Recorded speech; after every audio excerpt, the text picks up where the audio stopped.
কাম লাগে, টকা লাগে, মুক্তি লাগে জীৱন যৌৱনক তিল তিলকৈ পিষ্ট কৰি অনা দৰিদ্ৰতাৰ নাগপাশৰ পৰা। সেই সুযোগ লৈ দৰিদ্ৰ পৰিয়ালৰ একাংশ যুৱক যুৱতীক দালালৰ হতুৱাই প্ৰথমে প্ৰলোভনৰ জালত পেলোৱা হয়। তাৰ পিছত ঘৰৰ পৰা উলিয়াই চহৰলৈ আনি 1-2 লাখ টকাৰ বিনিময়ত বলপূৰ্বক কাঢ়ি লোৱা হয় কিডনী অথবা শৰীৰৰ আন অংগ। অসমতো সক্ৰিয় এনে নৃশংস ভয়ংকৰ চক্ৰটোৰ বলি হোৱাৰ পৰা শেহতীয়াকৈ ৰক্ষা পৰিল মাৰ্ঘেৰিটাৰ ৰাজীৱ দে নামৰ এই যুৱকজন। এইটো মোৰ লগৰে শংকৰ। মোক আমি গ'লোঁ কামৰ কাৰণে, আমি থাকিলোঁ ডিব্ৰুগড়ত থাকিলোঁ, অলপ দেৰি বহিলোঁ। তাৰ লগৰটোৰ লগত আমি মাল চাল খালোঁ। মাল চাল খাই কৰি আমি আহিলোঁ। মই অলপ শুলোঁ, তো হোৱা মানে ইমান টোপনিটো ভাঙিছে, সিহঁতৰ কথাটো শুনি আছোঁ। শংকৰ চেন্তনু নামৰ মাৰ্ঘেৰিটাৰী দালালটোৱে কাম দিম বুলি ডিব্ৰুগড়লৈ আনিছিল ৰাজীৱ দে। ৰাতিপুৱা 5:30 বজাত কামলৈ যাম বুলি ওলাই গৈছিলে। কেইদিনমানৰ কাৰণে কামত যাম বুলি কৈছিলে। এতিয়া ডিব্ৰুগড় শংকৰে। কিন্তু ডিব্ৰুগড়লৈ আনি কাম দিয়াৰ সলনি ৰাজীৱ দেক বলপূৰ্বক কিডনী বিক্ৰী কৰিবলৈ সৈমান কৰোৱাৰ চেষ্টা কৰিছিল শংকৰ আৰু আন দুজন লোকে। মোৰ ভতিজা জোঁৱাই হয়। কালি ৰাতিপুৱা প্ৰায় 5:30 বজাত ভতিজা জোঁৱাই মানে ঘৰৰ পৰা ওলাই গ'ল। মানে ভতিজাজনীয়ে কোৱা মতে যে কামলৈ যাওঁ বুলি ঘৰৰ পৰা ওলাই গ'ল। গৈ কিনি এই শংকৰ বোলা মানে শংকৰ বোলা ল'ৰাটোৰ লগত কামত যাম বুলি কৈ লৈ গৈছিলে। কামত কাম দিম বুলি তাক লৈ গ'ল বোলে। নি কিনি ডিব্ৰুগড়ত নি কিনি কাম দিম বুলি ক'লে।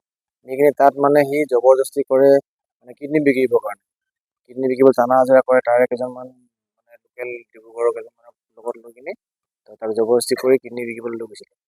তাৰপিছত আমি মানে গম পোৱা নাছিলোঁ। তাৰপৰা ভতিজাজনীয়ে গম পাই কিনি থানালৈ আহিলে। আহি কিনি মোক ফোন কৰিলে, মই আহিলোঁ। ৰাজীৱে নিশাই সবিশেষ জনাইছিল পত্নীক। লগে লগে আৰক্ষীক খবৰ দিয়া হয় আৰু জালত পৰে শংকৰসহ মানৱ অংগৰ বেহাৰে জড়িত দালালৰ দলটো। ডিব্ৰুগড়ৰ পৰা দুজনক গ্ৰেপ্তাৰ কৰা হৈছে, সমীৰ পাল আৰু গোপাল ৰায়ক। শংকৰ চেন্তনুক লৈ মাৰ্ঘেৰিটাৰ পৰাই গ্ৰেপ্তাৰ জাকিৰ হুছেইন নামৰ আন এটা দালালক। এনেইতো কেইটামান আপোনাৰ পল্টন বজাৰ আৰু কি জেগা কৈছিলে, সেই জেগাৰ কেইটামান জড়িত আছে। ইয়াৰ পৰা নি কিনি সেই শংকৰ বোলাজনে তেওঁলোকৰ লগত মানে যোগাযোগ কৰাইছিলে। কৰি কিনি ইয়াক জবৰদস্তি কৰি কাম দিম বুলি ফুচলাই লৈ গৈছে। ই এতিয়া ভয়ত হয়তো কিবা ভয় খাইছে হ'ব পাৰে, কিন্তু কালি এতিয়া জনা হ'ল যে আৰু কেইটামান মাৰ্ঘেৰিটাৰো জড়িত আছে বুলি কয়। কিছুদিন পূৰ্বে শংকৰ চেন্তনুৱে নিজেও বিক্ৰী কৰিছিল কিডনী, স্বীকাৰ কৰিছে শংকৰৰ পৰিয়ালে।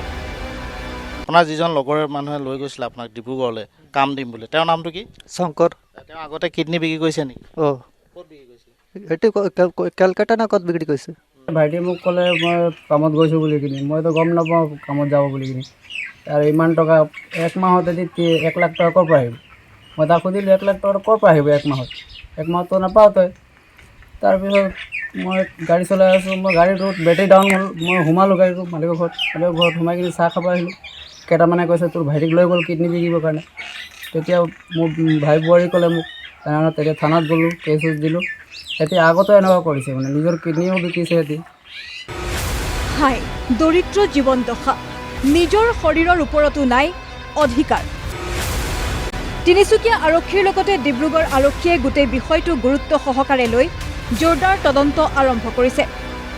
তদন্তকাৰী আৰক্ষীয়ে আনুষ্ঠানিকভাৱে জনোৱা মতে শংকৰসহ ধৃত 4 দালালে বিহাৰৰ ইকবাল খানৰ এজেণ্ট হিচাপে কাম কৰিছিল।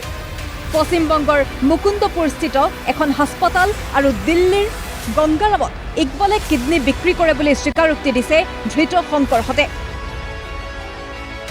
ডিব্ৰুগড় অথবা অসমৰো কোনো চিকিৎসালয় বা চিকিৎসক জড়িত আছে নেকি সেয়া উলিয়াবলৈ তদন্তত চেষ্টা কৰা হৈছে। মাৰ্ঘেৰিটাৰ পৰা মনোজ দত্তৰ সহযোগত ভিডিঅ' জাৰ্নেলিষ্ট প্ৰাঞ্জল খনিকৰৰ সৈতে জিতুল দত্তৰ ৰিপৰ্ট, প্ৰতিদিন টাইম।